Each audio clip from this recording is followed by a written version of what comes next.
Hari ini tema kita mengucap syukur atau mengeluh. Mari kita lihat dua bagian firman Tuhan yang mendasari sehingga kita bisa menjawab nantinya dan kita bisa mengerti tentang kebenaran ini. Ratapan 3 ayat 39 sampai 41. Mari kita lihat sama-sama.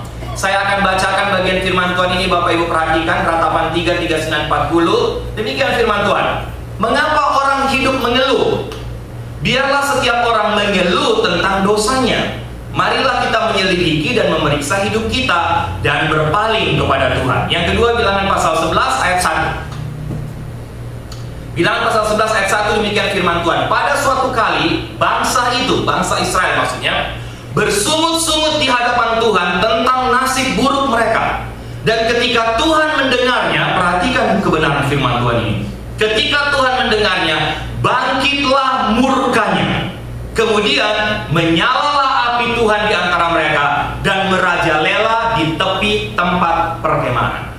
Nah, Bapak Ibu yang saya kasih dalam Tuhan, mengucap syukur atau mengeluh, dua kata ini mengungkapkan dua sikap yang sangat kontras yang ditemukan tidak saja pada hidup manusia, tapi juga masih ditemukan pada hidup orang percaya yang mengaku percaya kepada Tuhan, khususnya ketika bicara relasi mereka dengan Tuhan. Dan rupanya ditemukan jiwa yang penuh dengan ucapan syukur itu bisa menemukan rasa nyaman dalam segala hal. Dia bisa menemukan rasa puas dalam segala hal. Tapi sebaliknya, jiwa manusia yang selalu mengeluh tidak pernah mendapatkan rasa nyaman dalam segala hal.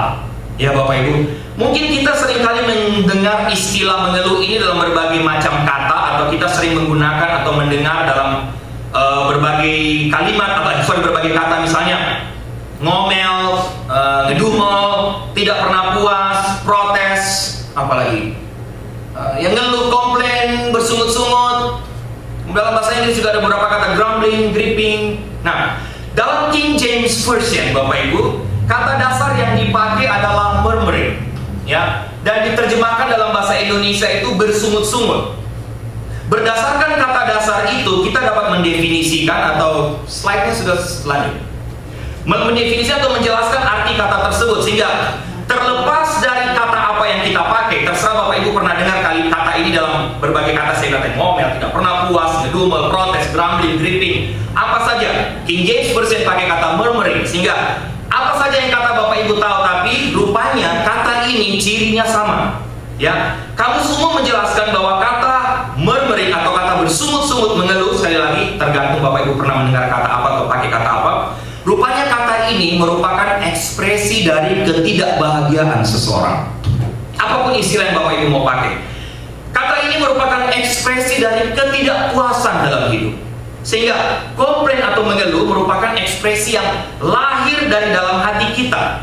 Nah Bapak Ibu, khotbah hari ini mungkin bukan untuk kita. Doa saya sih begitu. Maksudnya kita semua di sini, semua ini orangnya nggak pernah mengeluh, semua mengucap syukur, ya. Terus mengucap syukur. Jadi doa kita atau mungkin khotbah saya hari ini bukan untuk kita, tapi mungkin ada orang yang Bapak Ibu tahu bahwa dia itu sering mengeluh, sehingga mungkin firman Tuhan ini untuk mereka, atau pesan atau kebenaran hari ini bukan untuk kita, tapi untuk orang-orang yang kita tahu mereka itu sering mengeluh. Nah, sekarang kita lihat Bapak Ibu, di negara di mana kita hidup, rupanya mengeluh itu sudah menjadi budaya di negara ini. Kita sedang hidup di tengah komunitas manusia yang rupanya memang selalu mengeluh, ya. Manusia mengeluh tentang semua hal, tidak pernah puas. Misalnya, pegawai mengeluh tentang atasannya, mengeluh tentang kantor di mana dia bekerja. Murid mengeluh tentang gurunya, guru ini terlalu kasih homework yang banyak sekali. Ibu-ibu mengeluh karena apa? Aduh, saya harus masak ini, masak itu, dan sepertinya dia yang paling capek, ya kan? Aduh, saya satu hari harus masak. Bapak-bapak bikinnya enggak mengeluh juga. Kalau bapak-bapak dia bilang, aduh, saya sudah kerja 1 minggu ini, sudah kerja keras, pulang di rumah kalian masih suruh cat lagi, masih suruh ini, cat dinding lah, potong rumput dan lain sebagainya. Sehingga ya, orang tua mengeluh karena anak-anaknya kurang taat. Anak-anak juga akhirnya ketularan mengeluh karena orang tuanya suka mengeluh. Sehingga sepertinya mengeluh itu menjadi semacam budaya, menjadi semacam habit, menjadi sesuatu yang wajar, normal dalam hidup kita sehari-hari. Benar nggak Bapak Ibu?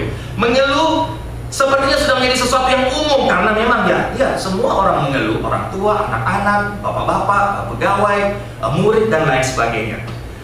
Kita mengeluh tentang anak-anak, kita mengeluh tentang traffic, kita mengeluh tentang pekerjaan, kita mengeluh tentang homework, kita mengeluh tentang cuaca dan lain sebagainya. Mengeluh terus. Tapi rupanya Bapak Ibu, tidak demikian dengan Tuhan. Budaya mungkin menganggap mengeluh sesuatu yang wajar, sesuatu yang normal. Kenapa? Karena semua orang melakukannya. Tapi berdasarkan dua kebenaran firman Tuhan yang saya bacakan buat Bapak Ibu tadi, rupanya bagi Tuhan, mengeluh itu, komplain itu bukan sesuatu yang normal, bukan sesuatu yang wajar. Tuhan jelas secara tegas bicara tentang mengeluh.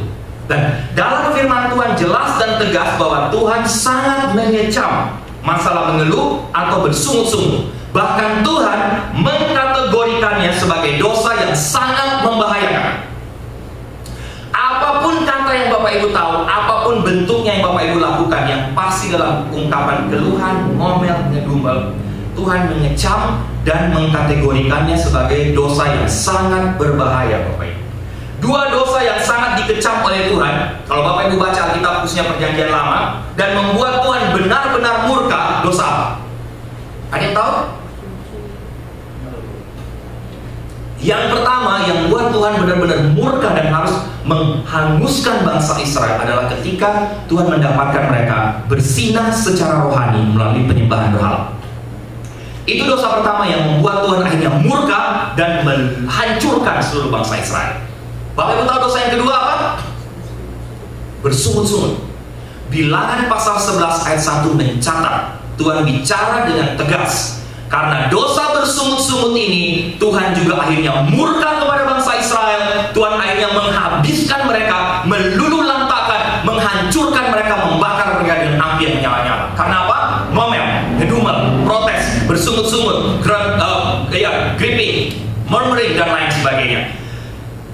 Bapak Ibu lihat saja dalam hidup kita sekali lagi tiap hari, mulai dari anak masih kecil, preschool, mereka sudah ngeluh soal apa? I don't want to take a nap. Ya kan? I don't want to take a nap. Kamu harus itu? I don't. Nah, anak lebih besar sedikit ngomel tentang siapa? I don't like my teacher. Too many homework. I don't like my teacher. Kemudian teenagers lagi. Sudah teenager, dia marah lagi sama papa. Kalian ini sepertinya tidak ada yang bisa saya buat. Nggak boleh ini, nggak boleh itu, nggak boleh ini, nggak boleh. Biasanya teenager bilang gitu. Nggak boleh ini, mama selalu larang ini, larang itu, dan lain sebagainya. Mama juga komplain. Berapa kali saya harus bilang sama kalian, ya atur sendiri tempat tidurnya. Masa harus papa mama yang atur sendiri tempat tidur. Nah itu papa-papa juga, Bapak Ibu nggak pikir komplain. Itu komplain juga kayak saya bilang tadi.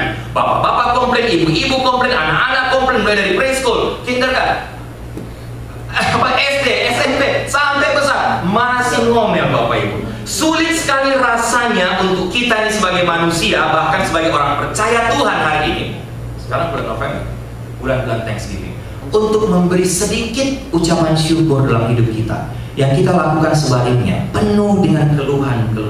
Sehingga ada pendeta ngomong gini, Tuhan menciptakan manusia berapa hari? 6. Apa dunia ini, sorry. Hari ke-7 Tuhan ngapain? Istirahat. Bapak Ibu tahu nggak hari ke-8 Tuhan ngapain? Ada pendeta yang gini, hari ke-7 Tuhan istirahat, hari ke-8 Tuhan mulai start untuk menjawab tiap keluhan manusia, tiap komplain. Jadi hari ke-8 Tuhan mulai menjawab. Bapak Ibu sekali lagi, kalau dilihat mengeluh memang merupakan bagian dari budaya, tapi yang pasti bukan sesuatu yang baru dalam dunia ini, apalagi dalam sejarah hidup manusia, apalagi dalam Alkitab. Lihat, sejak manusia pertama diciptakan sampai hari ini, Bapak Ibu, manusia pertama siapa? Pelajaran sekolah minggu. Ada, terus keturunannya sampai kita. Nah, kalau Bapak Ibu belajar sejarah hidup manusia, siapa manusia pertama yang duluan komplain sama Tuhan? Sejak zaman Adam sampai sekarang. Ada. Masa? Bukan Hawa ya? Ada. Kenapa? Lu bilang Adam. Allah memberikan Hawa kepada dia. Dia komplain. Komplain soal? Berbuat dosa. Komplain soal Hawa, betul. Adam menciptakan Tuhan pertama. Ini pula manusia pertama yang komplain. Dia mengeluh sama Tuhan. Dia mengeluh tentang siapa? Mengeluh tentang wanita yang Tuhan tempatkan di sisinya. Benar kan? Waktu Tuhan datang sama dia bilang apa? Tuhan, ini loh, gara-gara wanita yang kau tempatkan di sisiku. Nah Bapak Ibu, sehingga bukan sesuatu yang baru. Mulai dari Adam pun sudah mengeluh. Dan sekali lagi Alkitab katakan mengeluh, bersungut-sungut adalah bentuk perlawanan kepada Tuhan.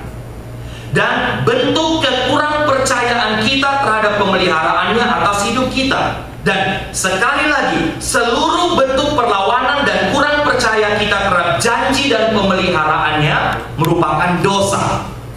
Dan kita harus mengenalnya dengan sungguh-sungguh. Pertanyaan kita untuk hari ini adalah, apakah kita tahu bahaya dari tabiat ini? Bahaya dari sifat atau sikap atau tabiat yang mengeluh-mengeluh. Bapak Ibu yang saya kasih dalam Tuhan, sekali lagi kalau kita mau baca firman Tuhan, rupanya mengeluh ini bukan hal sepele. Nanti kita lihat, mengeluh adalah masalah rohani yang sangat dalam. Karena ini bicara soal kegagalan kita mempercayai Allah dan kegagalan kita dalam tunduk terhadap kekuasaan Tuhan dalam memelihara hidup kita. Sehingga ingat, tiap kali kita mengeluh, berarti saya sedang berada pada titik meragukan, kurang percaya, gagal mempercayai Tuhan, gagal untuk tunduk di bawah pemerintahan Tuhan yang Maha Kuasa. Dan yang lebih berbahaya adalah karena kita tidak pernah melihatnya sebagai sesuatu yang serius. Kalau mau jujur, betul? Persinahan kita anggap serius, mencuri kita anggap serius, membunuh apalagi kita anggap serius, penyembahan berhala kita anggap serius, tidak menghargai hari Sabat kita anggap serius. Tapi coba kita jujur, mengeluh, ngomel, ngedumel, pernah anggap serius? Gak pernah. Tapi hari ini yang ingin kita garis bawahi melalui kebenaran firman Tuhan ini, firman Tuhan menganggap dosa, mengeluh atau bersungut-sungut dosa. Tidak hanya dosa, tapi dosa yang sangat serius dan sangat membahayakan. Misalnya Bapak Ibu, contoh Bilangan pasal 11 ayat 1 tadi, ya. Mungkin Bapak Ibu ada yang tahu, tapi ada yang tidak terlalu tahu latar belakang dari cerita ini. Kalau kita mengeluh hari ini dan lihat apa yang Tuhan lakukan dalam Bilangan pasal 11 ayat 1, kita harus lihat ke belakang. Mengapa Musa dalam Bilangan pasal 11 menuliskan bahwa Allah sangat murka dengan sungutan bangsa Israel? Bayangkan Bapak Ibu ya, tahu ceritanya? Allah telah memberkati bangsa ini begitu luar biasa. Allah membebaskan mereka dari perbudakan di Mesir secara ajaib. Ajaib. Ingat peristiwa tongkat Musa, ya, menjadi ular, kemudian tongkat dukun-dukun di Mesir jadi ular, tongkat Musa memakan semua ular yang lahir dari tongkat dukun di Mesir. Apalagi 10 tulah yang terjadi di Mesir. Bapak Ibu ingat cerita ini bagaimana Tuhan berbuat keajaiban dengan 10 tulah di Mesir waktu ingin membawa bangsa Israel keluar? Ajaib. Dan bangsa Israel melihat dengan mata kepala sendiri. Sesudah itu keluar lagi dari tanah Mesir. Mereka berada di antara Laut Teberau dan tentara-tentara nomor 1 Mesir. Apa yang terjadi? Tuhan membelah Laut Teberau sehingga bangsa Israel di bawah pimpinan Musa bisa lewat di tanah yang kering. Ajaib sekali. Tapi Bapak Ibu yang saya kasih dalam Tuhan, lihat, Tuhan sudah membuktikan melindungi mereka dari musuh-musuh mereka. Tuhan membuktikan mengeluarkan mereka secara ajaib dari tanah Mesir. Tuhan membuktikan secara ajaib mencukupkan, menyediakan makanan, minuman setiap hari di padang gurun. Tuhan berikan tiang awan di waktu siang untuk mereka. Tuhan berikan tiang api di waktu malam sehingga mereka tidak kepanasan, mereka tidak kedinginan selama puluhan tahun di padang gurun. Tapi Bapak Ibu, sekali lagi lihat Bilangan pasal 11 ayat 1. Apa yang bangsa Israel lakukan? Terlalu banyak berkat Tuhan, terlalu banyak mujizat Tuhan yang Tuhan perlihatkan di dalam hidup mereka, dalam dilihat langsung oleh mata kepala mereka sendiri, tapi tetap tidak pernah puas. Bahkan terakhir Bilangan pasal 11, Tuhan kasih apa sama mereka? Mana dari sorga. Bapak Ibu, siapa di sini yang bisa dapat uang untuk makan tanpa bekerja? Angkat tangan. Semua kita boleh dikatakan kerja tunggang langgang, ya kan? Kerja setengah mati, bercucuran keringat, baru bisa dapat makan. Lihat bangsa Israel, hanya mendengar ke atas, mana turun dari langit. Sehingga mereka mendapatkan makanan, tidak perlu bekerja. Tapi apa yang mereka buat?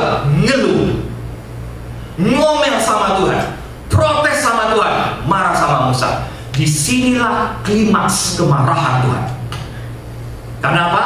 Sudah dikasih berkat, diberkati luar biasa, tetap ngomel, tetap protes. Diberkati dengan makanan, minuman, diberi kecukupan, tetap protes.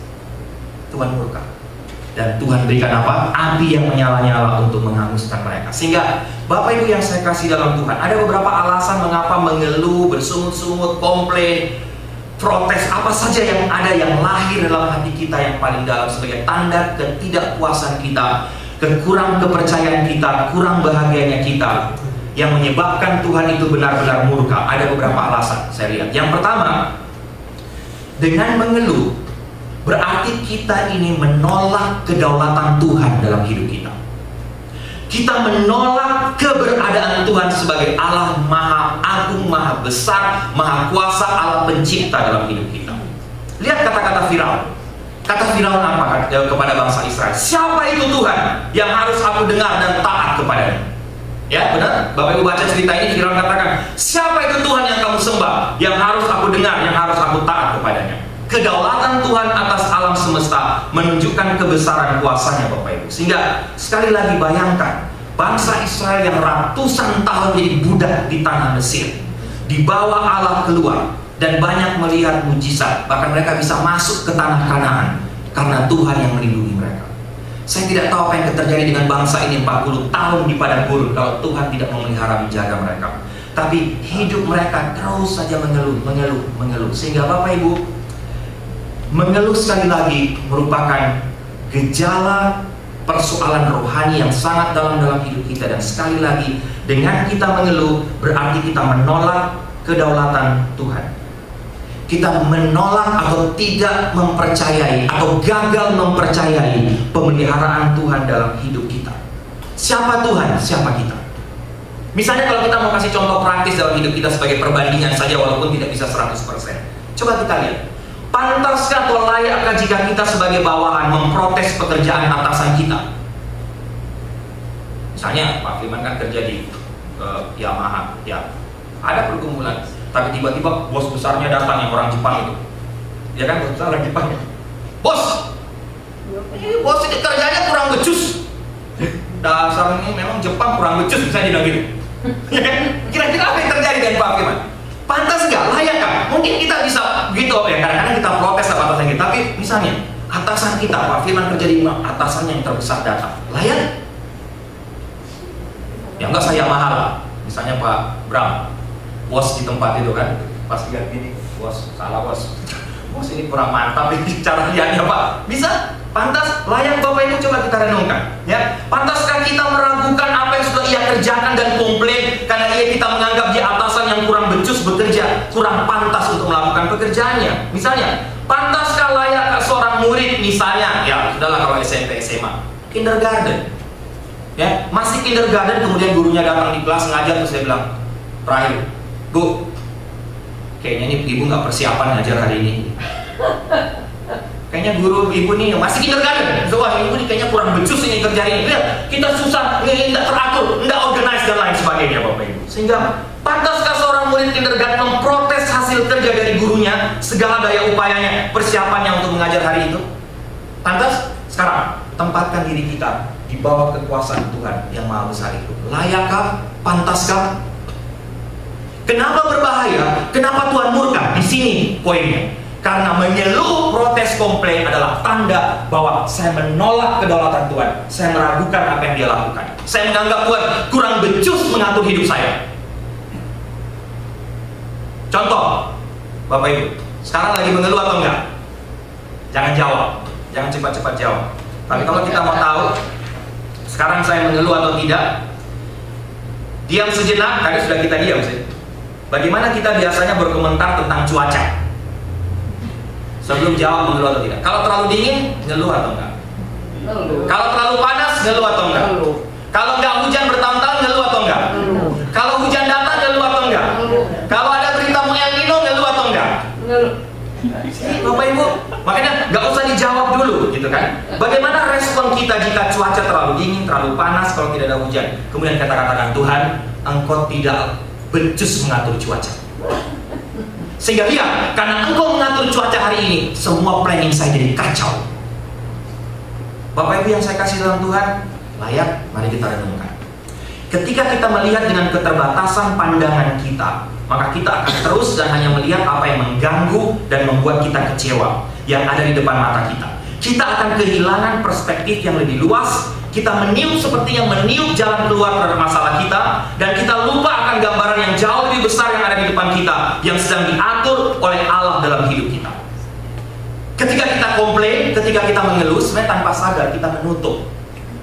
Kita menutup pandangan kita menutup perspektif kita dengan pandangan Allah yang jauh lebih luas. Karena kita pikir, saya lebih hebat dari Tuhan, saya lebih bisa mengkontrol hidup saya, mengatur dunia ini daripada Allah. Sehingga akhirnya kita terus tidak bisa maju. Siapa yang berani protes Roma pasal 8 ayat 28 Bapak Ibu? Allah turut bekerja dalam segala sesuatu untuk mendatangkan kebaikan bagi mereka yang mengasihi Dia, bagi mereka yang terpanggil sesuai rencananya. Siapa yang berani protes? Ketika kita mengeluh, berarti kita memprotes kebenaran ini. Jika kita percaya bahwa Tuhan yang mengontrol seluruh jalan hidup kita dan Ia bekerja dalam segala hal untuk kebaikan, saya yakin kita akan berhenti mengeluh. Hati-hati, mengeluh berarti menolak kedaulatan Tuhan.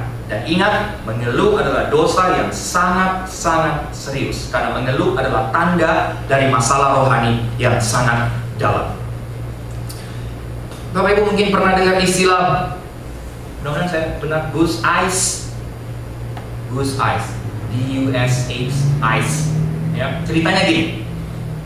Ada seorang misionaris, dia lagi jalan-jalan di tempat dia, di kampung dia pelayanan, bersama dengan seorang anak suku asli.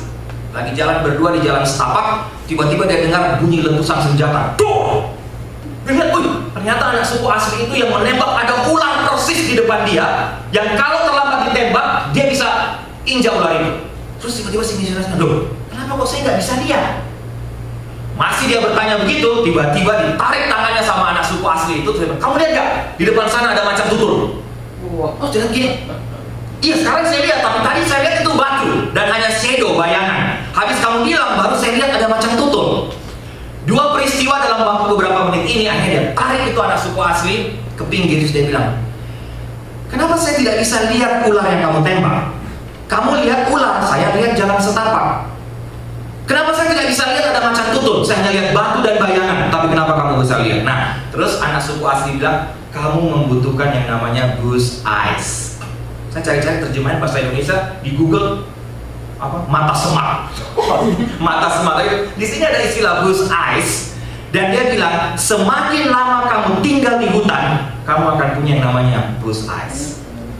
Ya, ternyata ada ular di situ. Insting, ya, insting. Nah, Bapak Ibu, kita semua ini bisa berjalan dalam kebutaan terhadap setiap rencana Tuhan dalam hidup ini, sehingga hidup kita penuh dengan keluhan, komplain. Tetapi ketika kita mulai memberi hidup kita dipimpin oleh Roh Kudus, membuka mata kita, kita punya goose eyes, atau boleh pakai istilah God's eyes. Tadinya kita mengeluh karena kita terbatas, kita tertutup, kita buta secara rohani. Tapi ketika Roh Kudus mengubah hidup kita, kita punya mata rohani, God's eyes. Kita bisa melihat jauh ke depan. Kita bisa melihat Allah dan rencana dalam hidup kita di mana orang lain tidak bisa memahaminya. Hanya kita yang menyerahkan hidup kita sungguh-sungguh di hadapan Tuhan. Kedua, mengeluh, menolak kedaulatan Tuhan, tapi rupanya mengeluh ini juga akan mengganggu dan menghancurkan kesatuan persekutuan orang percaya. Dua kasus, lihat satu kasus dalam dua bagian ayat firman Tuhan, Bilangan pasal 13 ayat 30 sampai 33. Itu saya tulis, bisa kita lihat, Bapak Ibu lihat. Bilangan pasal 13, slide berikut ayat 30 sampai 33. Saya bacakan, Bapak Ibu perhatikan. Kemudian Kaleb mencoba menenteramkan hati bangsa itu di hadapan Musa. Katanya, tidak, kita akan maju dan menduduki negeri itu, sebab kita pasti akan mengalahkannya. Ayat 31. Tetapi orang-orang yang pergi ke sana bersama-sama dengan dia berkata, Bapak Ibu tahu cerita ini, Tuhan mengutus 10 mata-mata ya. Orang yang lain yang pergi ke sana katakan, kita tidak dapat maju menyerang bangsa itu karena mereka lebih kuat daripada kita. 32. Juga mereka menyampaikan kepada orang Israel kabar busuk tentang negeri yang diintai mereka dengan berkata, negeri yang telah kami lalui untuk diintai adalah suatu negeri yang memakan penduduknya, dan semua orang yang kami lihat di sana orang yang tinggi-tinggi perawakannya. 33. Juga kami lihat di sana orang-orang raksasa semuanya. Orang enak yang berasal dari orang-orang raksasa, dan kami lihat diri kami seperti belalang. Demikian juga mereka terhadap kami. Kemudian Bapak Ibu lihat Bilangan pasal 14 ayat 36. Dilanjutkan. Adapun ya, mata-mata tadi yang lihat di sana orang besar, raksasa dan sebagainya. Adapun orang-orang yang telah disuruh Musa untuk mengintai negeri itu, yang sudah pulang dan menyebabkan apa? Segenap umat itu bersungut-sungut kepada Musa dengan menyampaikan kabar busuk tentang negeri itu. Bapak Ibu lihat, berapa orang bersungut-sungut? Mungkin satu, kemudian menyebarkan kepada 9 atau 8 orang yang lain yang disuruh Musa untuk mengintai bangsa Enak. pulang ke segenap bangsa Israel, seluruh bangsa kata firman Tuhan ikut bersungut-sungut kepada Tuhan, ngomel, komplain, dan akhirnya membuat mereka patah semangat. Artinya apa Bapak Ibu? Dosa mengeluh selain menolak kedaulatan Tuhan, tapi dosa mengeluh sangat berbahaya dan Tuhan membuat Tuhan murka, karena dosa ini bisa menghancurkan umat Tuhan. Dosa ini bisa menghancurkan persekutuan, bahkan merusak kesatuan anak-anak Tuhan, kesatuan umat Tuhan. Menggerutu ini, ngomel ini sangat menular dan menyebar seperti api yang menghancurkan. Sama seperti anjing, sama seperti katak, sama seperti angsa. Lihat angsa, waktu nggak ada yang ribut semuanya diem. Tapi lihat angsa, satu kali, ribut semua katak di situ. Bapak Ibu, Alkitab mencatat lewat peristiwa ini, rupanya 1-2 orang dalam hidup bangsa Israel, dalam kehidupan orang percaya, mereka tidak puas, mereka komplain, selalu mengeluh, dan akhirnya seluruh persekutuan, tidak berapa lama, semua orang akan ikut mengeluh dan akhirnya patah semangat. Bapak Ibu, dulu saya pikir orang itu mengeluh karena punya banyak masalah, tapi ternyata enggak. Setelah makin lama belajar menilai hidup manusia, makin sering melayani orang lain, saya baru mengerti, ternyata kebalik. Orang itu atau kita akhirnya punya banyak masalah karena memang suka mengeluh. Benar nggak? Dulu kan kita pikir, kayaknya kenapa ya orang ini ngeluh? Wah, pasti dia punya banyak problem. Ya kan, kalau kita lihat sekarang, pasti dia punya banyak persoalan. Rupanya Bapak Ibu enggak. Terbalik. Kenapa orang itu mengeluh? Atau kenapa dia punya banyak persoalan? Karena dia suka mengeluh. Dia tidak pernah belajar untuk sedikit saja mengucap syukur. Mengeluh sama sekali tidak akan mengubah apapun, tidak akan membuat situasi makin lebih baik. Justru sebaliknya, keluhan demi keluhan akan membuat kita frustrasi, menyebar ketidakpuasan dan perselisihan. Hanya persekutuan di gereja kita atau persekutuan orang percaya akan hancur. Sehingga, kenapa Tuhan mengecam? Karena bahayanya di sini. Dan yang ketiga, yang terakhir, mengeluh tidak saja menolak kedaulatan Tuhan, karena saya kurang percaya, tidak saja menghancurkan persekutuan, tapi Alkitab mencatat mengeluh itu merusak kesaksian Kristen, mendiskreditkan kesaksian Kristiani kita. Kenapa? Bapak Ibu, jujur, kita orang Kristen ini paling banyak bicara tentang Tuhan, betul?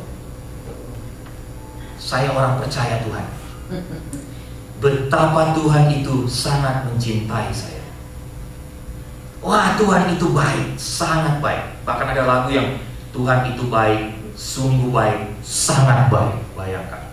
Dan itu selalu yang kita ucapkan dalam hidup kita. Tapi tanpa sadar, seringkali kita hidup tiap-tiap hari menjadi ateis. Seperti orang yang tidak percaya Tuhan. Kenapa? Karena kita nggak pernah mengucap syukur. Kita ngeluh tiap saat. Rektor I3 dulu, namanya Bapak Pendeta Lotna Tigor Siombing, waktu saya dan Ibu Sarah masih kuliah di I3, pernah satu kali dia mengeluarkan statement dari atas mimbar di kampus yang menghebohkan seluruh mahasiswa. Pendeta Lotna Tigor Siombing katakan, Pak Siombing pernah kesini nggak ya? Kita tahu Pak Siombing nggak pernah kayaknya begini. Pak Siombing rektor I3 waktu saya tingkat 1 sampai tingkat 4 atau tingkat 5. Terus dia khotbah, terus dia bilang, kalian semua mahasiswa di sini, kata-katanya khotbahnya Injili, tapi hidup ateis. Kita semua mahasiswa. Apa maksudnya? Kata-kata Injili, khotbah ateis, kita datangi.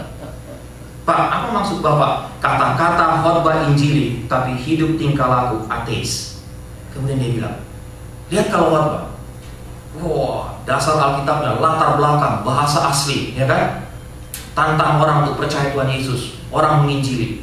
Tapi lihat kamu sendiri, tiap hari hidup meragukan Tuhan, tidak percaya Tuhan, mengeluh, meragukan kuasa Tuhan, tidak percaya bahwa Tuhan akan menolong, tidak percaya Tuhan akan turut campur tangan dalam hidup. Bukankah itu ateis?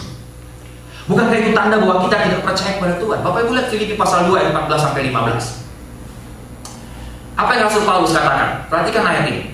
Lakukanlah segala sesuatu dengan tidak bersungut-sungut dan berbantah-bantahan. Kata ini penting. Supaya apa? Supaya kamu tiada beraib, tiada bernoda, sebagai anak-anak Allah yang tidak bercela di tengah angkatan yang bengkok hatinya dan yang sangat sesat ini, sehingga kamu bercahaya di antara mereka seperti bintang-bintang di dunia. Bapak Ibu, perhatikan kata supaya kamu. Di sini Paulus sedang memberikan alasan yang kuat. Bagaimana caranya supaya kita menjadi orang Kristen, orang percaya yang akhirnya hidup tidak beraib, tidak bernoda, tidak bercela, menjadi kesaksian di tengah bangsa ini. Caranya apa? Lakukanlah segala sesuatu dengan tidak bersungut-sungut. Karena rupanya bersungut-sungut mengeluh sama sekali tidak akan memberkati dunia ini, akan menghancurkan dunia ini. Kalau orang Kristen hadir di tengah dunia ini dan hidup dengan komplain, mengeluh, tidak mengucap syukur, kita akan menghancurkan kesaksian kita sendiri. Karena Bapak Ibu ingat, Tuhan menjadikan kita percaya jadikan orang Kristen, tujuannya satu, menjadi bercahaya di antara mereka seperti bintang-bintang di dunia. Status kita sebagai anak Tuhan tetap konsisten, tidak bisa berubah. Kondisi berubah, situasi di sekeliling kita bisa berubah, tapi status saya menjadi anak Allah ketika hadir dalam dunia ini tidak bisa berubah. Pandangan orang terhadap saya tetap sama. Kamu orang percaya, kamu orang Kristen, kamu anak Allah. Sehingga ketika kita tidak menjadi kesaksian, kita beraib, kita bercela, kita bercacat sedikit saja akan merusak kekristenan atau kesaksian kita. Seorang Kristen yang selalu mengeluh, menggerutu dalam hidupnya akan merusak kesaksian Kristen, merusak kesaksian gereja, menodai nama Tuhan. Kenapa? Apalagi sebagai orang percaya menyebut dia Bapa, Tuhan yang Maha Kuasa. Dia sudah mati di atas kayu salib. Dia sudah mengampuni saya dari segala dosa-dosa saya. Apa yang orang lihat dalam hidup kita, Bapak Ibu? Ada seorang anak laki-laki berusaha kasih surprise sama mamanya. Dia mau kasih hadiah buat mamanya. Dia kumpulkan uang berbulan-bulan. Dia kasih surprise buat mamanya, kasih hadiah. Dia kumpul uang, dia beli hadiah, dia kasih. Terus dia kasih, dia bilang, "Ma, ini buat kamu karena kamu sudah kerja keras dan tidak ada satu orang pun sepertinya yang menghargai apa yang sudah kamu buat." Terus biasalah mama-mama dengan segala kerendahan hati, dia bilang sama anaknya, "Nak, papamu juga kerja keras loh." Ngerti kan maksudnya?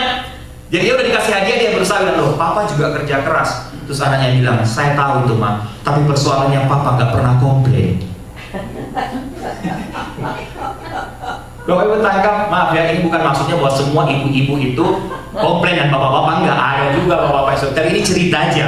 Nah, kenapa dia kasih hadiah? Karena dia lihat, aduh kasihan banget mama saya ini ngeluh terus sekali. Udah deh kasih hadiah. Makanya mamanya bilang, "Papamu juga kok, tapi papa nggak pernah komplain." Bapak Ibu yang saya kasih dalam Tuhan, lihat, kalau kita mengeluh akan merusak kesaksian kita. Kesaksian orang percaya di tengah dunia yang makin hancur ini, yang makin jatuh ini akan juga hancur kalau kita itu hidup dengan mengeluh. Oke lah Bapak Ibu, saya kasih satu contoh Bapak Ibu ya. Ingat cerita Paulus dan Silas waktu mereka di penjara di Filipi? Bapak Ibu ingat cerita ini? Kenapa Paulus dan Silas dimasukkan penjara? Pendek cerita karena mereka Paulus khususnya habis mengusir setan dari seorang petenung ya di tengah kota Filipi. Ada seorang petenung, Paulus lihat ini petenung ini mengganggu mereka. Ikut terus bercuap-cuap gitu kan, karena memang dia seorang petenung. Akhirnya Paulus bilang sini, "Dalam nama Yesus, setan petenung, keluar kau!" Akhirnya Alkitab catat, setan petenung itu keluar, perempuan itu jadi normal. Persoalannya, rupanya petenung ini ada bosnya, ada atasannya. Rupanya dia dipakai, waktu dia tenung, kasih duit. Waktu dia tenung, kasih duit. Jadi bos-bosnya dapat duit. Nah, waktu dia sudah dilepaskan dari dosa ini, dari setan tenung ini, kan gak dapat duit lagi.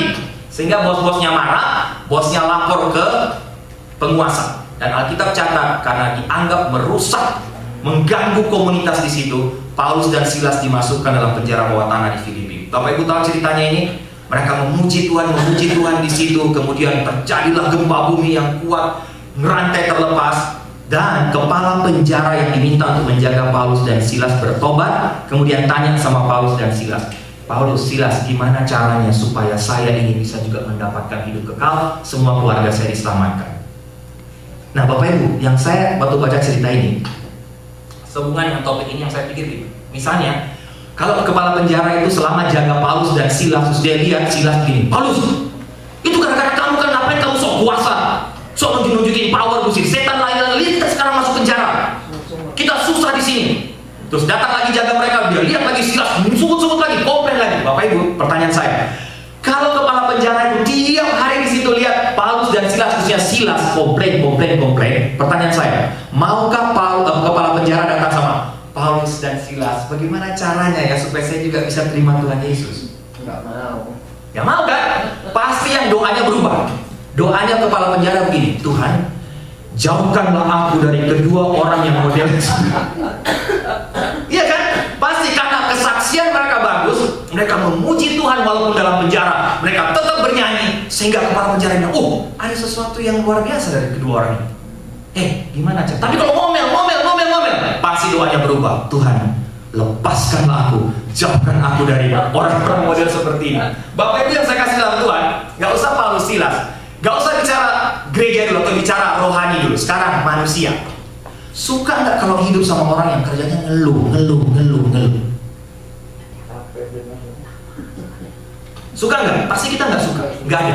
Dunia ini sangat tidak suka juga dengan orang seperti itu. Apalagi ketika kita sudah naik ke level yang lebih tinggi dan kita katakan, saya orang percaya, saya orang Kristen, saya panggil Tuhan itu Bapa yang selalu memelihara saya. Bapa kami di surga, dikuduskanlah namamu, datanglah kerajaanmu, jadilah kehendak. Doa Bapa kami dibaca tiap-tiap minggu di gereja. Bagaimana kesaksian kita?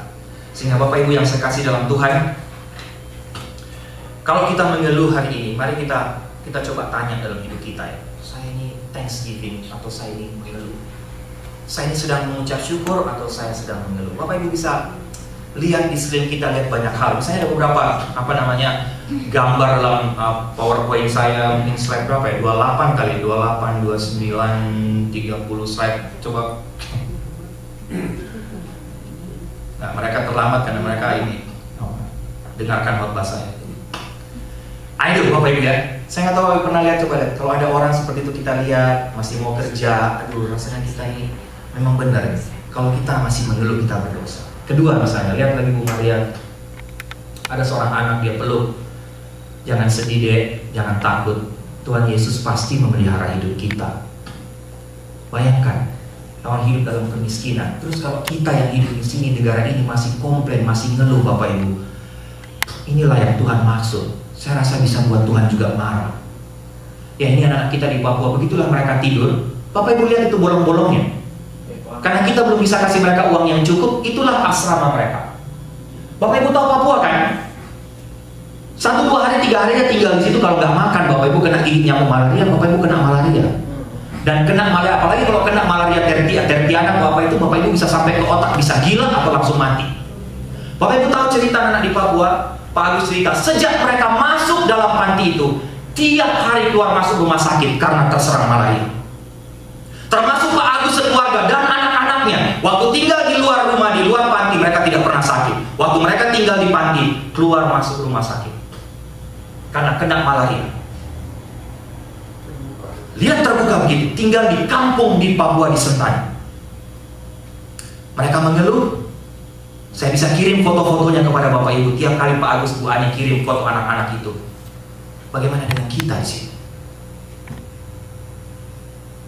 Kalau kita masih mengeluh, kita komplain, itulah yang Tuhan sampaikan dalam kebenaran firman Tuhan hari ini. Buat Tuhan marah, Tuhan murka. Kenapa? Terlalu banyak berkat yang kita dapat kalau dibandingkan dengan orang-orang seperti tadi. Slide berikut. Ya Bapak Ibu, saya mau di hari ini atau di bulan-bulan Thanksgiving ini, sesuai dengan kebenaran firman Tuhan ini, saya mengucap syukur atau mengeluh untuk tempat tinggal kita. Setelah kita coba lihat orang-orang di sekeliling kita, saya mengucap syukur atau mengeluh tentang tempat kerja saya. Saya mengeluh atau komplain tentang kesehatan saya. Saya mengucap syukur atau komplain tentang istri atau suami saya. Saya mengucap syukur atau mengeluh untuk anak-anak saya. Saya mengucap syukur atau mengeluh untuk makan yang saya makan tiap-tiap hari di sini di negara ini. Saya mengucap syukur atau komplain tentang pakaian yang saya pakai. Saya mengucap syukur atau komplain tentang uang yang saya punya sekarang. Saya mengucap syukur atau komplain tentang gereja ini. Sekali lagi tadi Pak Firman sudah saksikan bagaimana Tuhan memberkati kita 25 tahun. Tapi coba kita mau jujur, secara pribadi sebagai hamba Tuhan, jemaat, majelis, selama kita ada di gereja ini, kita lebih banyak komplain atau kita lebih banyak mengucap syukur? Berikut. Pengucapan syukur atau ucapan syukur itu punya kuasa, yaitu apa? Membuat kita itu lebih bahagia. Ya, coba bandingkan orang yang suka ngeluh. Tadi kan saya sudah bilang, rupanya banyak masalah karena memang suka mengeluh. Jadi hidupnya nggak bahagia karena memang pada dasarnya mengeluh itu ekspresi ketidakpuasan. Tapi kalau kita mulai belajar mengucap syukur, itu kuasanya luar biasa karena dicatat orang yang lebih banyak mengucap syukur dan lebih bahagia. Kedua, rupanya mengucap syukur itu menghindarkan kita dari iri hati. Rupanya Bapak Ibu, perhatikan orang-orang di sekeliling kita. Kalau ketemu orang yang suka mengeluh, komplain, biasanya akan muncul dosa berikut. Yaitu karena dia mengeluh, komplain, tidak pernah puas, iri hati. Nah, kemudian mengucap syukur itu juga rupanya menghindarkan kita dari keserakahan atau ketamakan. Kenapa? Coba Bapak perhatikan. Karena ngeluh. Akhirnya, karena ngeluh tidak pernah puas, fokus hidupnya kemana? Aku. Sehingga tamak, tidak mau berbagi dengan orang lain. Selalu mau diperhatikan, selalu saya. Hidup saya terus, aku oriented, ego oriented. Tidak pernah fokus hidupnya kepada orang-orang di sekelilingnya yang lebih membutuhkan. Jadi tamak, jadi serakah. Karena apa? Karena memang tidak pernah mengucap syukur. Karena selalu mengeluh. Sehingga, ya, terakhir ucapan syukur menghasilkan kemurahan hati, saya bilang tadi. Nah, Bapak Ibu, mengucap syukur itu menghasilkan apa? Kebahagiaan, kita dihindari dosa ini, dosa itu, kita mengucap syukur, bahkan kita menjadi orang yang baik, yang murah hati, bahkan kita bilang kita menjadi orang yang berbahagia. Sehingga hari ini kalau Bapak Ibu renungkan, ambil waktu teduh lagi di bulan Thanksgiving ini, dan kita temukan kita sedang mengeluh, hati-hati Bapak Ibu. Mengeluh adalah dosa yang serius di mata Tuhan. Kalau kita lagi mengeluh, kita menolak kedaulatan Tuhan. Kalau kita mengeluh, kita menghancurkan persekutuan. Kalau kita mengeluh, kita bisa merusak kesaksian kita sebagai orang percaya. Dan oleh sebab itu, mari kita sama-sama kalahkan keluhan. Gimana caranya? Pujilah Tuhan. Mengucap syukurlah tiap-tiap saat, tiap-tiap hari dalam hidup kita. Ya, saya hanya mau tutup saja dengan satu cerita yang saya baca. Oh iya ya, itu kita. Jadi ada seorang ibu setengah baya, dia miskin. Dia itu rupanya terkenal ngeluh terus. Pokoknya apa-apa ngeluh. Dia bilang, Tuhan ini kayaknya nggak pernah berkati hidup saya. Satu kali dia ketemu keponakannya, dan keponakannya bawa satu kotak. Nah, kita dulu punya kotak misi yang putih, Bapak Ibu ingat. Bawa kotak di depan dia, terus di atas kotak itu tertulis, ya, apa saja yang Tuhan sudah buat dalam hidupmu, mengucap syukurlah. Itu tertulis di atas box itu. Kemudian keponakannya bilang kepada tantenya, setiap kali kamu ada ucapan syukur, masukkan 1 sen ke dalam kotak itu. Pokoknya tiap kali kamu lihat mengucap syukur, masukkan 1 sen. Terus tantenya langsung bilang, saya sudah prediksi bahwa 1 bulan kotak itu akan tetap kosong. Dia bilang kepada keponakannya, karena Tuhan, saya nggak pernah lihat Tuhan memberkati hidup saya. Oke, kata keponakannya, nggak dengar kata-katanya. Pokoknya ini, kalau mengucap syukur, taruh di situ. Nah, satu kali hari Minggu, keponakannya pergi gereja, tante ini nggak masuk gereja. Terus keponakan ini dengar pendetanya khotbah tentang misi, mendengar cerita bagaimana orang-orang suku Indian itu hidup dalam penderitaan, hidup dalam kesusahan. Terus dia pulang ke rumah, dia bilang tantenya, tante, sayang sekali tante nggak ke gereja hari ini. Khotbahnya bagus, pendeta bersaksi tentang bagaimana orang Indian itu rupanya hidupnya susah. Terus dia bilang, wah, puji Tuhan yang mengucap syukur saya nggak sesusah mereka. Terus kemudian bilang, 1 sen masukkan. Maksudnya, loh, tadi kan mengucap syukur. Dia masukkan 1 sen, terpaksa mungkin. Besoknya, dia bilang sama keponakannya, tiba-tiba tadi pagi ada orang datang ke rumah saya, boleh nggak saya tinggal di rumah kamu, saya bayar. Terus keponakannya bilang, mengucap syukur, iya dong, masukkan 1 sen. Bapak Ibu, mulai dari itu, dia mulai hitung rupanya. Selama ini dia nggak sadar. Hitung. Ternyata Bapak Ibu, walaupun terlambat beberapa 1 minggu, karena sudah 1 minggu lewat, dilihat ternyata 1 bulan di penutup bulan itu, kotak dari tante itu penuh dengan thanks, penuh dengan ucapan syukur. Karena mulai start dia mengucap syukur. Ternyata wow, ternyata kalau saya diam sejenak, saya mau lihat dengan lebih terbuka mata rohani saya, ternyata terlalu banyak ucapan syukur dalam hidup saya. Sehingga stop komplain, stop mengeluh. Kalau masih mengeluh, bertobat, karena ini dosa yang serius.